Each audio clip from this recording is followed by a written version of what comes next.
My supervisors, my middle management, they are my secret sauce. I can't take care of, 32 of us now. I can't take care of 32 people, but I can take care of my 3 who then take care of their people and so on, right? We've built systems so that the middle management can be strengthened. We've structured their work days so that they're half delivery, but then the other half working on their supervisees, right? And so they're doing that individual supervision, but it's not just clinical supervision. They're cheerleading, they're problem solving, they're what's getting in the way? Like, how are we going to develop your talent?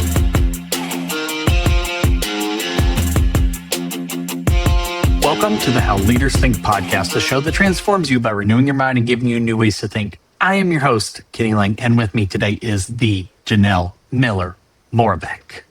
She is the executive director of Youth and Family Counseling, a nonprofit that opens doors to mental health care so people can cope, heal, and thrive. The big 3.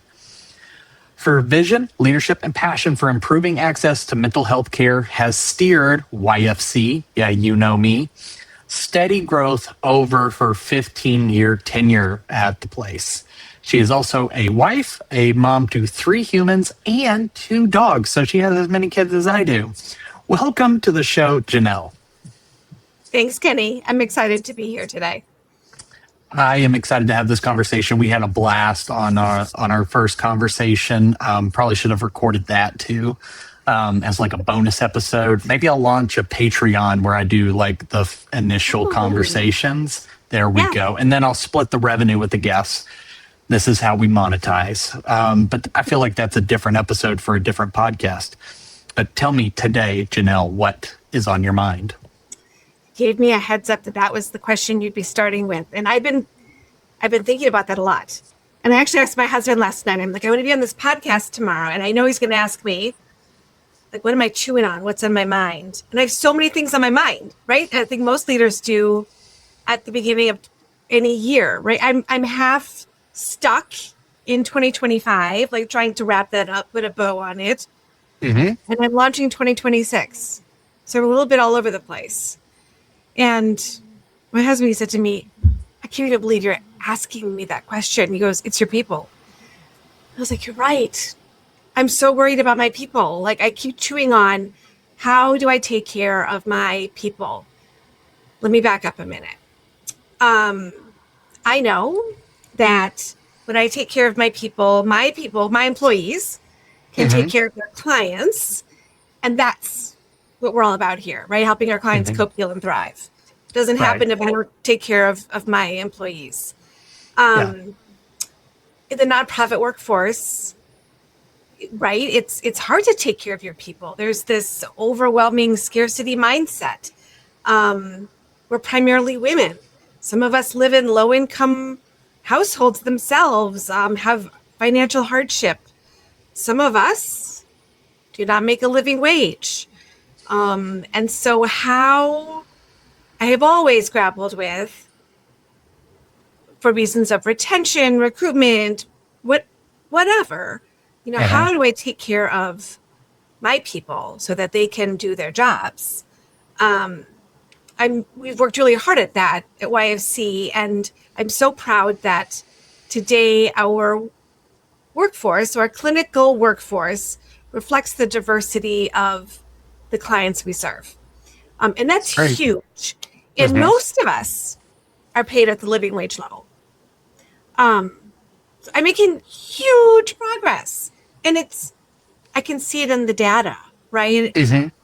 We're delivering more sessions with the same number of people. More clients are completing treatment. They're having better outcomes because they're completing treatment. So I know that all this is happening, and at the same time, what I'm chewing on in my head is, what's next? Like, how do I top off what I've already done? Because I'm focused on compensation. That's a baseline, right? Compensation and benefits. Last year, we were all about manageable work. And so that was, a lot of last year was making the work manageable so that people didn't burn out. Mm-hmm. And as I think about what's next in all of our things, just day-to-day life and strategic priorities, right? We always want to grow. I also think about the environment we're operating in, and this word that keeps coming to mind is safety. Rest. So, safety, right? Do I literally have to keep my employees and my clients safe? Like, I don't know. There's psychological safety in that. And how do I preserve their jobs for the long run? As an organization that exists in the scaffolding of Medicaid, as the Medicaid system is unraveled, what does that mean for my ability to sustain this organization and keep my people? So that's what I'm chewing on. Yeah. Well, it's a mouthful. I don't know if that's what you were expecting or wanted, but I have no expectations. I just expect people to show up and have something to say. So far, you're killing it. Which I knew you would. But so in taking care of your people, I like that you said, hey, last year, and you had a focus on workload management. I think that there's a lot of people that don't spend enough time on that. Coming from my first 7 years of professional entrepreneurial outing, workload management was something that came up quite a bit with digital marketing agencies because it is so time and people intensive to deliver things. Now, a lot of that is changing in light of AI, but I was out of the game when all of that started to burst on the scene. So I love that. And thinking about safety, because I have to imagine some of this builds on itself, because you've been with YFC for 15 years, and you shared a bit of your backstory in our first conversation when we were meeting, but you weren't the original founder, no. Right? You came on and you have this great story, which I think maybe in a part two would be great. But to go from, hey, we're doing okay, to you're almost like you're eating your own dog food and you're coping, you've healed, and now you're thriving as a practice. Mm-hmm. But what I hear you saying is there's a lot outside of not just yours, but the practice's control that could impact multiple variables that make it possible for you to provide excellent care and services. Because would you agree that practitioners or the counselors themselves, because of the work they're doing, it takes a lot out of you. And so it's almost incumbent on yourself and those around you to help you stay safe. Like the classic, you can't save someone from drowning while you're drowning yourself. Right. But that's always been the case, like throughout history, right? Is that there's societal, technological, political, environmental changes. I think they just probably rotate or they manifest a little differently, something appropriate for the times. What are some of the common wisdoms and nuggets that maybe you've heard from peers who are also executive directors leading clinics and practices that you think, I think that may have worked at one time, but I don't think it's serving us any longer? That's a good question. And I've given this a lot of thought. And I'm going to tell a little story. I had a clinical director pre-COVID who was an amazing executor and implementer. And it was amazing. We were a great team because I could go off and do the ideas and come back and we'd figure out a structure, and then she'd put it in, and then I'd go off and do the next thing. And she kept saying to me, stop, I'm still over here and you're on to the next thing. I'm like, well, that's kind of our jobs, right? But her points were always well taken in that it takes so long to fully implement anything. And think about psychological safety. You're talking about culture, right? And relationships. It takes a long time. And so I think that what I would tell myself is slow down. Do you see your peers or others trying to speed up to maybe like stay ahead of some curve, or is kind of like Indiana Jones trying to outrun the rolling boulder sort of situation? That's kind of what it feels like. And in COVID 2020, 2021, there was so much coming at us so fast, right? Telehealth wasn't a thing before COVID, and then it became a thing. Right. Like this organization, and I think many small practices, and at the time we weren't as big as we are now. You know, we were paper-based. We worked because you had to see your clients on site. There was no other acceptable way to do it. There was no telehealth. And then COVID overnight changed how we deliver, how we store data, how we do our jobs. And that was really chaotic because, right, they're building tools and we're implementing better tools all the time. And that felt really chaotic. I feel like we're finally getting our feet underneath us and like, whoo, we can breathe. And now, very much like that, everything's changing all at once. And so I think for me, this feels a lot like COVID era of just change after change after change after change. And you can't slow down because they're coming at you faster than you can adapt, or because it takes time to adapt. Right. Just like it takes time to implement something, it can take a while. Do you, being that you have 15 years at this position, obviously you have a career that goes back further than that, but just specific to YFC and all that y'all have seen, do you feel that the pace of change has increased over time? And do you think that maybe COVID was a bit of an inflection point of like it started changing faster than normal, or what had been normal?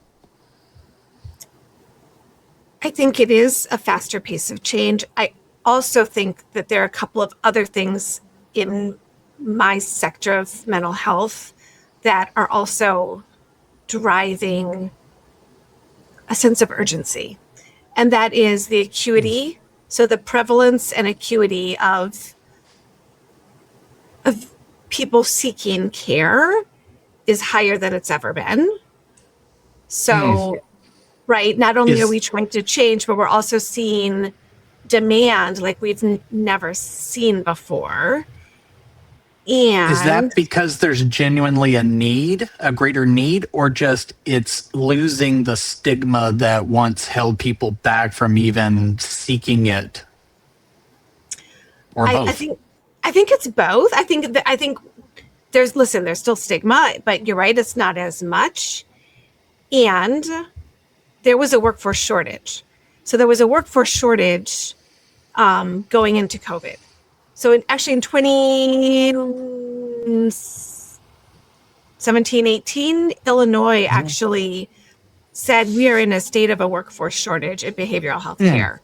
And they established a whole workforce center. And they've been looking at all of these things of how we can grow that pipeline of therapists. It takes a long time to grow a therapist, like 7 years. So you gotta start right away. The workforce shortage going into COVID.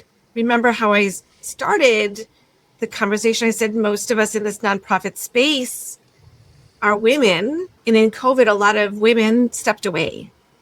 They had to deal with their own families. They got burned out. Behavioral health was one of the top 5 fields to experience just massive loss of workers. Yeah. And now here we are. Post-COVID, Illinois has 24% of the workforce it needs to meet the need for behavioral health care. That's a staggering number, right? Yeah. And so I think it's, yes, people are, I mean, we're better informed than we were a few years ago. So people are presenting, they're being referred more often. We have better screening tools, and there's less stigma, Mhm. and there aren't as many providers. And so that makes it hard, right? Just as a society. Right. Yeah, when access gets limited, and as we mentioned before, this can create a difficulty on the provider themselves because generally, it's been my experience, people get into the field of behavioral health because they tend to be a compassionate individual who may have grown up with, been around, experienced themselves some form of behavioral health crisis or challenges, and they say, hey, I think I can make a difference. I think I could help other people navigate this well or overcome this or maybe avoid this big pothole that, me and my family went through. And so I think it all comes from a good place, but I think that's what also, it's a two-edged sword, just like anything. That's also that very nature is what can lead you to burnout when I can imagine your providers are over and above the cases or the patients and clients that they have, they probably feel the weight of the need of like, there's more I'm not getting to. There's more people that need to be helped than we as a collective or me as an individual can get to. How are you coaching your therapists and counselors through that to help them carry the weight? Because you have two options, which is where I think you were navigating to with the what's on your mind and taking care of your people is if you're lifting a heavy weight, you can either take weight off of the bar, so to speak. If we're thinking bench press, you can take weight off the bar, make it lighter, or you can get stronger and have a greater ability to lift the weight, right? But in your case, you're not totally in control or barely in control of the weight that's being put on the bar. So it's almost you have to empower, encourage, and strengthen the staff you have in order to lift what may feel like an ever increasing weight. Yeah. So what does that mean for you as a leader? You're almost like counseling counselors, which is a fun place to be in. Yeah. How do you go about doing that? Because, like doctors make the worst patients sort of things. And, I can imagine counselors are like, I know what technique and modality you're trying to use on me. Like, that won't work. How do you go about doing that effectively? It's funny you say that modality will work on me because I actually encouraged my supervisors to think about their staff as their clients. They're like your work clients. Mm-hmm. So part of it, I realized, I can't take bars off. I can't take the plates off the bar, right? So I have to strengthen.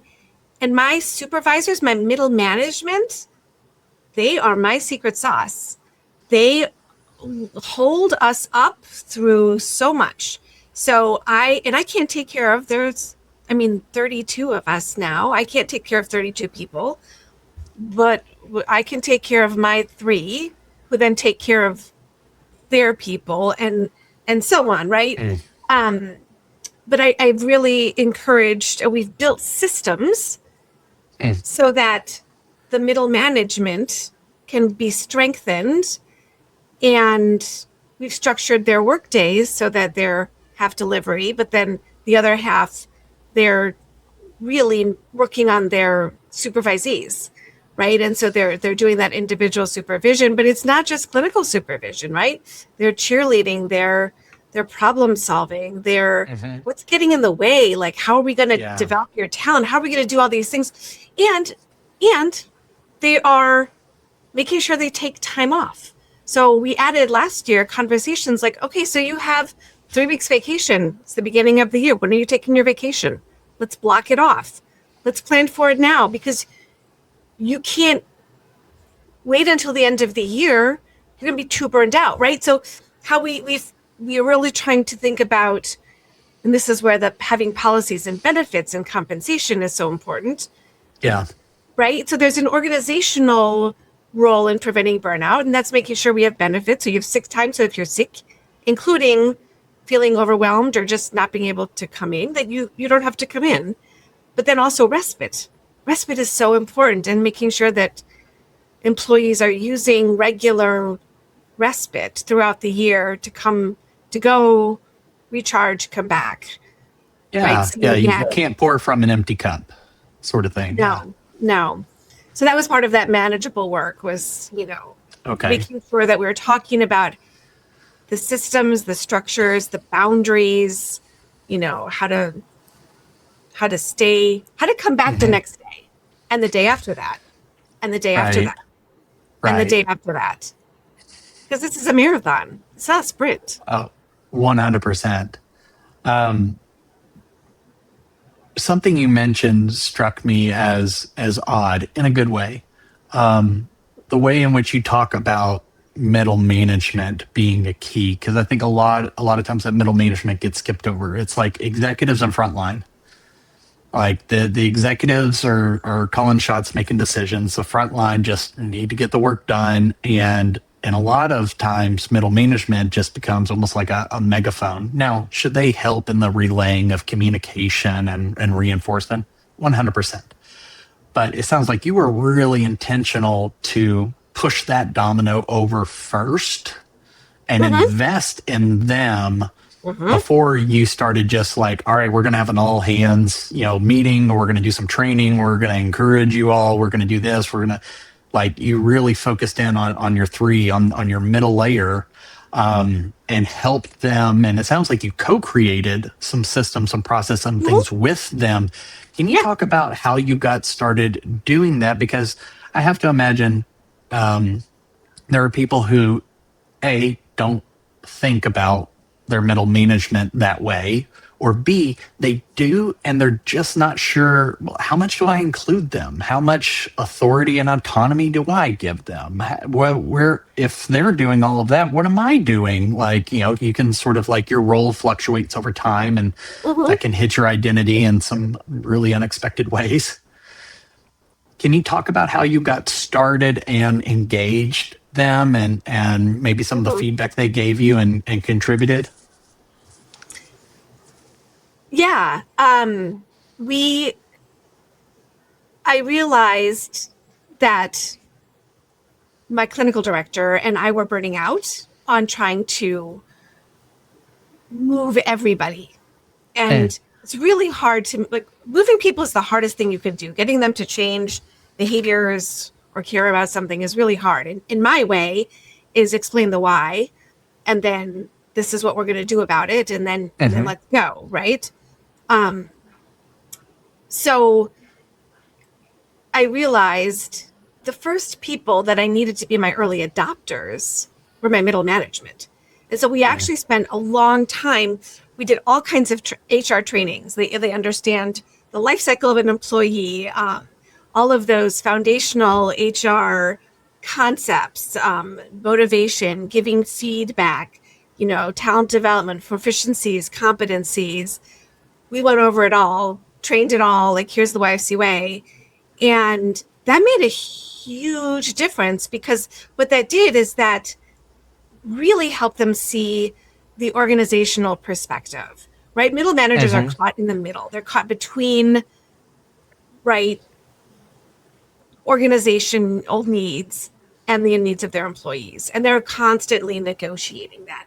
And I realized they didn't really have the tools to do that, because they didn't even understand their employees, right? They didn't always understand organizational priorities. So really bringing them up into that space of having conversations about why and what's our business model and how do we make money and how do we compensate people and what are the rules. And I was completely transparent, right? Here's how I pay people.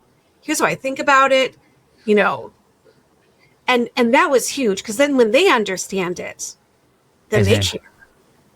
And when they understand it and they care, then they can turn around and explain it to their people and make them care. In fact, Kenny, what was so funny to me is we just switched human resource information systems.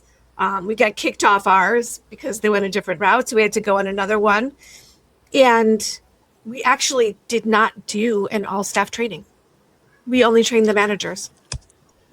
I know.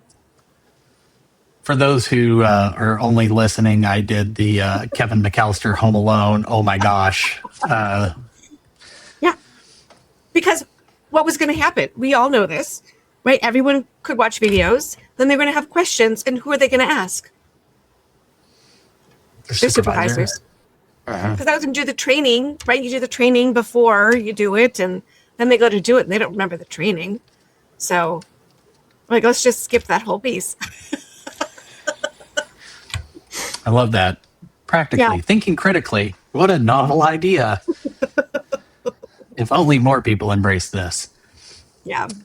So how long did it take of that investment and sort of plowing in this new way? Because some people will think, well, it's either going to take forever or this should happen in the next 30, 60, 90 days, which I would say, hey, you might be doing drugs if that's your expectation. Seek help. But what was the realistic timeline of we got to chart a new path to, hey, I feel like this is working, and now we can sort of just drop new things like this HR system into the process and rhythm we have and trust that the outcome is far more likely to be what we want it to? I spent a quarter just doing straight up understanding concepts. Right. Just like from a business perspective. From a business perspective. Yeah. Okay. And then there was about another 6 to 8 months before they were really ready to engage and be active participants in conversations. So I started in the summer, at the end of the summer of 2024. So come 2025, we stepped in it together. And by the time we got to budgeting conversations in August, they were problem solving with me. Wow. Right. So it wasn't easy. And I don't think we're done. Sure. Because we're never done. But now I have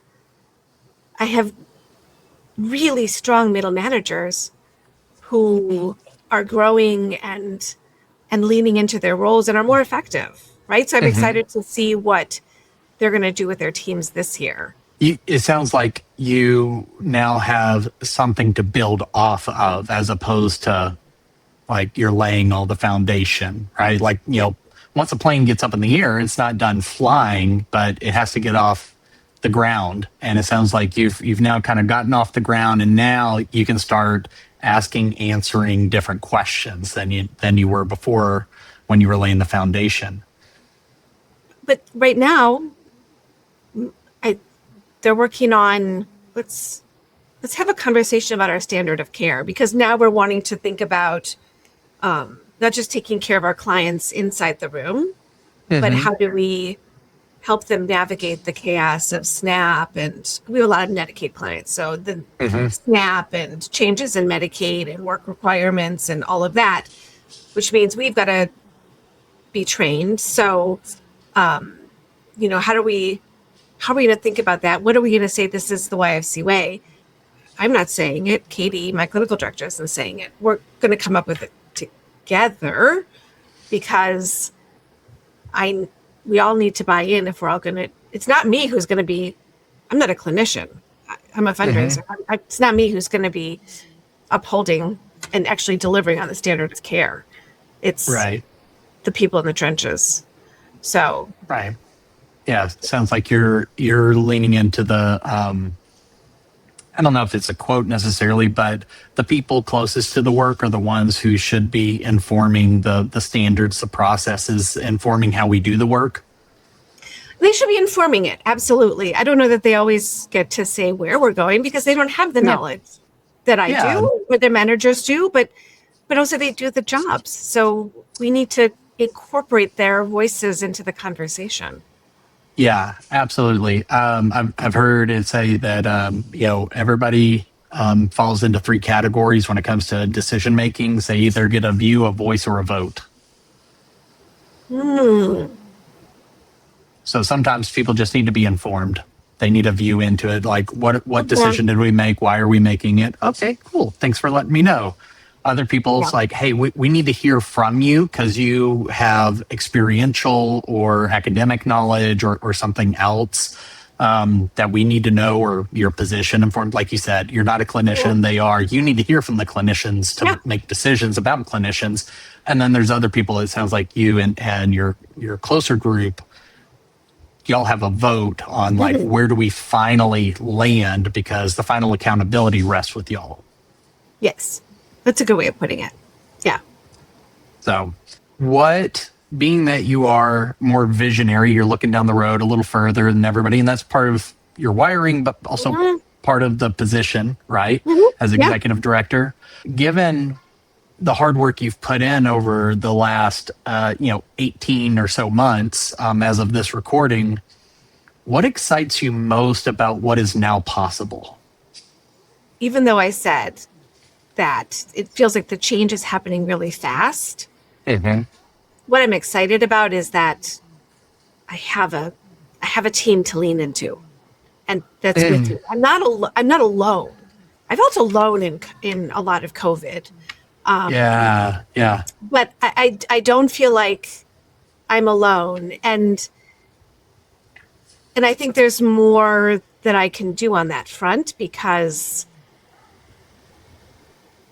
on the one hand, I try to protect my team from the chaos of the world, right? Because I just want them to come in and be able to do their jobs and feel good and be satisfied, so that they come focus back on the work.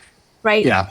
And I think I'm figuring out how to navigate, manage, balance that with, hey, this stuff is going on that's impacting the organization, and I don't want to freak you out, but we got to talk about it as a group, right? Yeah. Right. So I feel like they trust me, which is, I think, important too. Yeah. Which is paramount. When you said it's like, don't freak you out, but I want to show you this, I thought of a line from what Apple Music said was my number one album last year, the soundtrack to K-pop Demon Hunters. There's a line in a song, Free, that says, we can't fix it if we never face it. Which I think so much of leadership is being able to establish, discern, and name the reality, so that you and the other leaders around the quote unquote table can actually do something to address the challenges in front of you. Because, Simon Sinek wrote a whole book about this, is that, business, organizational development, all of that, it's an infinite game. It has no ending. Yeah. The goal of the game is to perpetuate the game. Yes. I am just, at the end of the day, I've always said, I will be successful if I am not sitting in this chair and someone else is, and nobody notices. Right? Like that's the game. It's like, right, to be sustaining without it being all about a person. It should be, I'm holding it in trust, right? I'm protecting, holding in trust this organization, moving it along the timeline until it's the next person's turn, and then they pick it up and they're doing that same thing. There's a part of the work I do with leadership teams that comes from the predictable success model called the enterprise commitment. And that sounds a lot like what you're describing. I believe Inc. magazine called the enterprise commitment like the 20 most important words in leadership or business or something like that. But it says, whenever I'm working in a group of 2 or more people, I will place the interests of the enterprise ahead of my own. Which really is, the enterprise is an entity with needs, challenges, wants, optimizations, preferences, and that changes over time as more or less people are there, as different types of people. It's different under your leadership than it was under the previous leadership. Like, all those pieces make a difference, but no one person, what I hear you saying is you are not greater than the organization and its purpose. Correct. I didn't know that those were words. I'm going to have to go find that now. I will email them to you because I have endless PDFs with them. I even have one where you can cut it out. Ooh, I would So that's love fun. like visual reminders. Yes. I even have some teams I'll coach to read that out loud before their meetings just to set their minds in their context. Because so often we come into, especially like leadership meetings, like just busy from everything. And your to-do list is what's burning hot on your mind and not thinking about, okay, now I got to think about the whole organization and all, 30 some odd people. Sometimes it takes a little gear shifting to get there. But I'll send that to you, and I'll make that available. We'll put a link in the show notes if anybody is interested in that, because it's a simple phrase, but it changes your perspective, and a small change in perspective can lead to big outcomes. The thing I wanted to ask you then, to connect back to initially what you were saying about taking care of your people and safety, given the infrastructure that you've been describing, you've built and poured time and effort and investment into. How are you thinking about going about creating safety? Because now it's not necessarily just Janelle creating safety. It's this team of people who can do that. Now you may, float the idea or the word or the concept, but that's not where it's going to stay. So, Yeah. how are you thinking about engaging the team and creating that safety this year that just, strengthens your providers and the staff at large? I keep coming back to policies, and I can't train my people and make them feel secure if we don't have policies that ground us. And so I love HR. And so what's our mission? What's the how, right? Those are your policies. It's mission and how, right? Put together. So I think defining it, being transparent is where I am starting. And I have a wonderful talent for making things more complicated than they need to be, because You too. I love envisioning and thinking about projects. And then I have to remind myself, good enough. It has to be good enough. Doesn't have to be perfect. Doesn't have to, am I going to win a prize for having the best policy? No. I need a good enough policy, though, that I will protect, for example, my staff, my clients, right? If we have ice up here, if ice comes, How do you define good enough when you're setting out to create something, whether it's a new policy or you're considering a new program or something else? That could be a very fluid, ethereal thing, because it sounds good and someone listening's like, yeah, I just need to get to good enough. But then that perfectionistic side of themselves and that little voice in their head when they sit down is it's gotta be perfect, and if I screw it up, then I screw this up, and then we're out of business and I'm homeless and I'm like, you catastrophize. How do you get into good enough so that you can continue moving and not be frozen or paralyzed? I think at the beginning I'll decide if it's good enough with what I know, right? Have I done everything that I've done? Have I used the experts I can in a reasonable way? But at the end of the day, I'll find out if it's good enough, depending on how many changes I have to make, right? So I feel like our handbook, it was good enough. Our employee handbook was good enough for a long, long, long time. And then as we grew, right, the handbook, the policies needed to be updated because the world changed and people were working differently and they were coming to us with different things. And so it every year it gets updates, because now good enough is the needle moved. And now it's good enough. So I like that. Yeah, it's good enough until it's not. yes, thank you. It's very succinct. The guy who he wrote the book Predictable Success, Les McEwen, in one of his trainings, he talks about, he goes, you need just enough structure to not be put in jail. Yes. Right?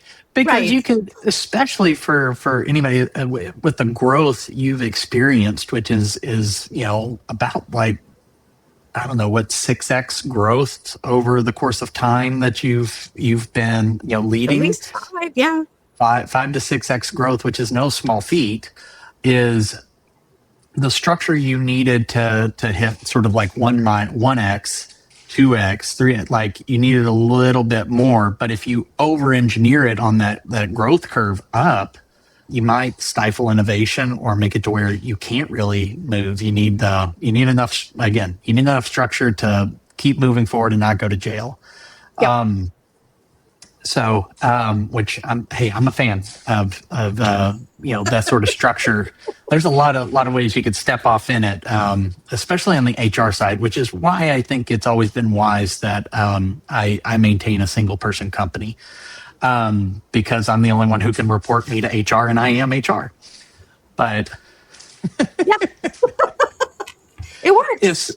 It works. If somebody's listening to this, a leader, and they say, you know what, I've been thinking about how I can take better care of my people, because I tend to start from a place believing most people want to do a good job. And if you're in a leadership position, nobody sets out saying, I just want to be the most god-awful leader who ever walked the face of the planet, and I want to be everybody's horror story at happy hour. If they say, I want to take better care of my people, I want to invest in them and be a better leader, and what you've said has inspired them, but I don't know how could they take a baby step in the next 24 hours, spending little to no money to elevate their leadership in how they take care of people? Understand their work. I think that would be the first. If you want to take care of your people, first you have to understand their work, right? And ask questions, because I think you'll be surprised at what people will tell you their work entails that you had no idea. Right? Yeah. I guess knowledge. Bring their curiosity, use it to grow your knowledge, and then leaders can use their spaces to innovate, make things better, move things along, right? That's our job. There are lots of really great resources out there. I really liked Happy, Healthy Nonprofit, which is a great book about burnout. And I talk a lot on my LinkedIn about these different topics. And I'm going to be doing my big blog post for the month tomorrow, and it's about burnout. So nice. By the time we post this, it will be fully landed. Yes, which will be great. And if you'll send us a link back to that, we'll put that in the show notes once it's live. And then we'll also link up your LinkedIn in case somebody wants to connect or follow along with you. Awesome. I do actually have a follow-on question, which normally I don't on the final question, but all sorts of firsts for you on this podcast with me, new mic, new location, all these things. What is maybe one of your favorite questions to ask your people? Can I have 2? I'll allow it. Okay. Everything's bigger in Texas, so I'll allow 2 questions. Okay, yay. I ask everybody, how did we come to be talking today? Like, why? Tell me, how'd you end up here talking to me? Whether it's a board member, an intern, a funder, and then I have learned this. Tell me more. And if my kids ever listen to this, they will roll their eyes because I also use it on them. Tell me more. So I manage my reactions. Tell me more. Love that. There's a guy, an author, and he's also a coach, Michael Bungay Sr. He wrote the book, The Coaching Habit, top 3 books for me all time. He uses the "and what else," which is a lot like the "tell me more," but the principle behind it, what you were saying, you really embodied it, which is stay curious just a little bit longer. And I think that "and tell me more," and then I love the context of how did we come to be talking here today. That is one. I think I've heard variations on it, but not worded that way, and I really like that. So I'm gonna try that on some people today. Maybe even my children. How do we come to be talking here today? I don't know, Dad. You called me in here and forced me into this conversation. It's like, well, then that's how. Thank you for sharing. Right? Tell me more. I run a nonprofit. Right, I run a nonprofit, and it's all got to come back to motivation. Yeah, that's really good. Well, Janelle, thank you so much for spending time and dropping your knowledge, your hard-won wisdom on our listeners. If people do want to know more about you, in addition to LinkedIn, is there anywhere else that you would send them to learn more about you or youth and family counseling? So our website, counselingforall.org, is all about YFC, and most of my stuff is on LinkedIn. It's the best place to learn more about me. I love your domain. I think that was awesome that you were able to snag something like that simple and catchy. I'm always blown away at this point now when people have really good URLs and not something really weird or super long. Right. So, well, it's interesting. People think that's our organization's name now. So it's kind of fun. I was this close in reading to like, my brain was like, this is Janelle from Counseling for All. And I was like, nope, that's not what it is. That's not what it says down here.